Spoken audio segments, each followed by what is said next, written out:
Jonathan Haidt has a piece in the New York Times, I think today, and one of the things that they did is they interviewed parents. So if you're not familiar, he's the author of The Anxious Generation, and they asked parents, when I think about my child's experience growing up, I wish blank had never been invented. And then they asked about all sorts of things, and some of them are really bizarre. So 9% of people thought they wished bicycles had never been invented for reasons beyond me, maybe bicycle accidents. But the ones that he was focused on were like the social media. So 62% of parents say they wish TikTok had never been invented. But actually the number one thing that parents wish hadn't been invented, do you know what it was? Is it the television? The screen? Pornography. 72% of parents said that they wish pornography had never been invented. And it occurred to me that politicians, if they were savvy, would tap into that and say, hey, we're going to regulate this industry really heavily or try to outlaw it completely. And 72% of Americans who have kids are behind that, at least on paper. And at least make people decide, do I care more about my lust or my children? And I think it would be worth seriously pursuing. But yeah, as you say, Cy, there's more rights given to them than the person hanging outside the abortion clinic. And you think, which one is doing more damage to people by literally any measure? And it shouldn't take a moment to figure out the answer to that. Yeah, and I don't think that if you want to oppose me with speech, I don't care. I think I do believe you have the right to, if you want to speak against God, if you want to speak, say whatever you want. But that's not what pornography is. Pornography is not speech. Pornography is when it's presented to children, it's child abuse is what it is. It is. This is not. So if you want to argue with me about pornography, I don't want to stifle your speech or quiet you down.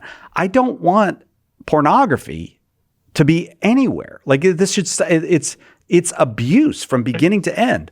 Now, do I think that it should all be outlawed and all? I mean, I think you'd have to refer back to Aquinas's distinction between immoral things that should be illegal and immoral things that should be legal. But it's certainly we're not even having that debate. We're having a debate about how, at the extreme periphery of what the human being can even tolerate as far as images, should that be allowed or not? That's how extreme you could heavily regulate with a combination of age verification. You could have penalties for adults who expose children intentionally or negligently to pornography. And if you really regulated that and enforced it, you would see a sea change, I think. 5 years ago, we were all over ourselves trying to eradicate or prevent the effects of a virus. And pornography is a vastly, vastly worse virus. And it's one, by the way, that we could eradicate if we want to. And I think Joe's right. There is this weird thing about very powerful minorities. And sometimes they're religious, powerful religious minorities. I mean, I don't know where you're going with that. So, no, I'm just kidding. But the pornography industry, even if it's just 28% of people who are full-throated, they use the term sex positive to make it seem like everybody else is against sex or something. And it's actually really sex positive to not use pornography. I just want you to know, or to not, I don't know, take 18-year-old girls and enslave them essentially in this life, and 18 is an adult. Okay. I don't know how many 18-year-olds but whatever legally is the case, you should not be doing that to young girls. And you're a creep if you are, and all of that. But the power of that minority is disproportionate for some reason. And I think a lot of it has to do with, frankly, major news media. They're afraid to take it on because they work for companies that are profiting from it. The other thing with a lot of unpopular industries, you'll have a small group of people who are doing something they make a lot of money doing that most people are opposed to, but not very actively opposed to. Like, they kind of wish it didn't exist, but the people who are making millions of dollars off of it or more are much more motivated to fight for its continued easy access than ordinary people who just have the souls of themselves and their children to worry about are interested in opposing it.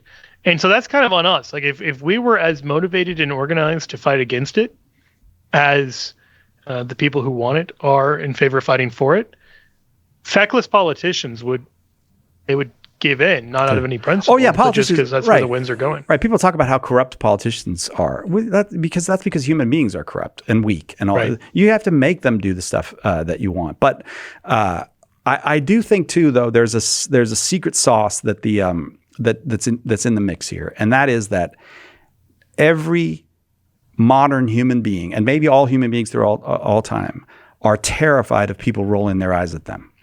And we just don't want to speak up because we think we'll be embarrassed because somebody else will go, oh, you're a prude. And then the minute they label me a prude, somehow my life is destroyed. And we just need to be brave. We need to go, no, just stop doing that. So Chris, you were going to make a point. I was just going to say, Cy, because you brought up the question, you brought up the reality that so many people are concerned about being judged badly or having someone roll his or her eyes at them if they express a moral position. So really all I was going to say, actually it's in Mother Mary Frances in Spaces for Silence. She makes the point that for the Christian who knows and has put his trust in the God who loves him, the opinions of the world suddenly utterly disappear. Right. They completely go away. Do you know what? Sometimes I think, Chris, it actually is because you get a different audience. You replace that audience, and now you're like, when you get an audience of like, oh, the saints in heaven are actually watching me. Like, if you actually come to believe that, or at the moment you just don't feel like you're like, oh, that's the audience I got to please. And I think that's a big part of the Catholic faith. Actually, is the knowledge that, they're cheering you on. Yes. So yes. Let's try to meet their standards and not the world standards. Yeah, and by the way, these topics, difficult as they are to talk about, are the real opportunities to evangelize. That's right. Yes, that's a very good point. And we all need, again, go back to Paul VI, Evangelii Nunciani, one of the great letters of the modern church. Right. Check it out. Are we gonna have any more? Well, go ahead. Go ahead. I was just going to say, it's a little bit like marriage. Like when you are dating, you have the terrible pressure, or particularly when you're not yet dating, but would like to be, like trying to be appealing to the most number of people possible, and just like, how do I get my act together and all of that? And one of the beautiful things about being in a relationship and certainly being married is you kind of have an audience of one. Yeah. And the spiritual life is similar, where you have an audience of one now. And as long as you're making God happy, the saints in heaven are rejoicing at your decisions, you're good to go. And so it doesn't matter if that's not the taste of the broader populace. Everything else fades away in the background. That's one of the great things about marriage is you're only disappointing one woman. Yeah, exactly. Is that what you're saying, Joe? I mean, I'm probably disappointing a lot, but I only care that I'm disappointing. Yeah, you only care that you're disappointing one woman now. I feel